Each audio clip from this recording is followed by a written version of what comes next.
We're now to a nation trying to understand why a school shooting in Serbia on Wednesday left 9 people dead. 8 were children.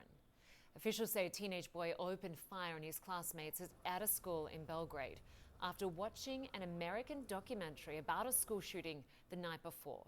The motive for the attack is still unclear. The country will observe 3 days of mourning starting on Friday.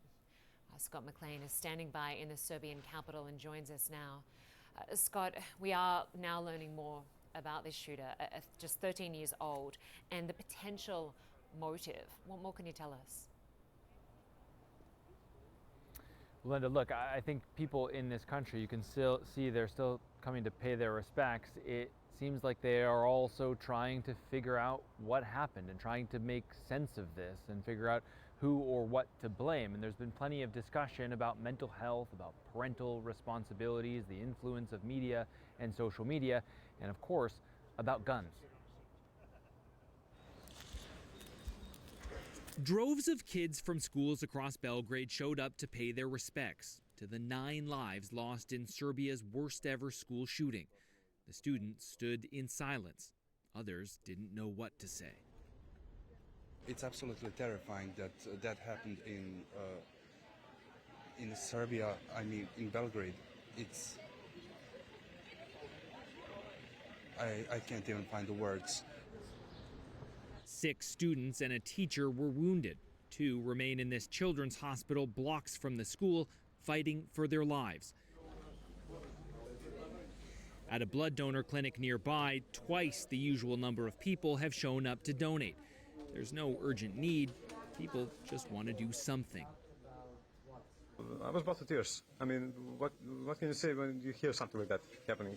You know, wherever, especially when it's here in Serbia, when it never happened before. The motive for the shooting is still under investigation, but the police chief says that the suspect, just 13 years old, had not been bullied, but had recently fallen out with his friend group. The chief told us there was no evidence the boy had taken drugs, and the night before he says the teen watched TikTok and an American documentary about a school shooting. This murderer said that he had seen some weird American film where a boy did the same in his school. The murderer had no empathy or remorse. The suspect's parents have been detained, but so far not charged. The boy is too young to be held criminally responsible. But he apparently was not too young to know how to use a gun, coldly changing clips as he moved through the school. It's this gun range in the basement of this Belgrade soccer stadium where police say the suspect came with his father. The police chief says it is not legal for minors to handle guns in this country. Prosecutors say they're looking into it. The range has so far declined to comment. It's neither normal nor natural. Wednesday night outside the education ministry, students chanted for the minister to resign over the incident. He's offered it, though his deputy insists the school was as safe as it could have been. It even had a police officer patrolling the perimeter when the first shots were fired. At this moment in time, unfortunately, all the security measures were in place. Unfortunately, it happened in school, but it could have happened on the street, in the park. In any case, this is just one tragic case. That is not good enough for some teachers who are planning to walk out on Friday over safety concerns. Meanwhile, students at this school will be back in their classrooms on Monday. So that police officer who was on the school campus at the time that the first shots were fired was armed, but they didn't go inside the school immediately. Instead, they waited for backup and then went inside a few minutes later. Now, of course, in the United States, officers there are trained to go to the sound of the gunfire and try to take out the shooter. In this case, it is not clear what the Belgrade police protocols are. We have been trying to get clarity on what the protocols are and whether they were followed, but so far we don't have any, Lynda.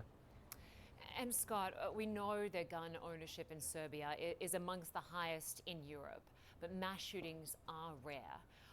What sort of action is being discussed going forward to ensure that this doesn't happen again? Yeah, so Lynda, of course, there are still plenty of illegal guns left over in this country from conflict in the 1990s, but getting a gun legally here, you have to jump through some hoops. You need to get a medical check, a background check, and you also need a good reason to have one in addition to actually taking a gun safety training course. The government has already proposed, though, in the wake of this shooting, to review all current gun licenses that have been handed out within the next 3 months. They are also proposing legislation that would put a moratorium on new gun licenses for the next 2 years. They are also looking at other things unrelated to guns, like banning potentially cell phones inside of schools and also putting new curbs on social media. Lynda? All right, Scott McLean for us in Belgrade. Thanks so much.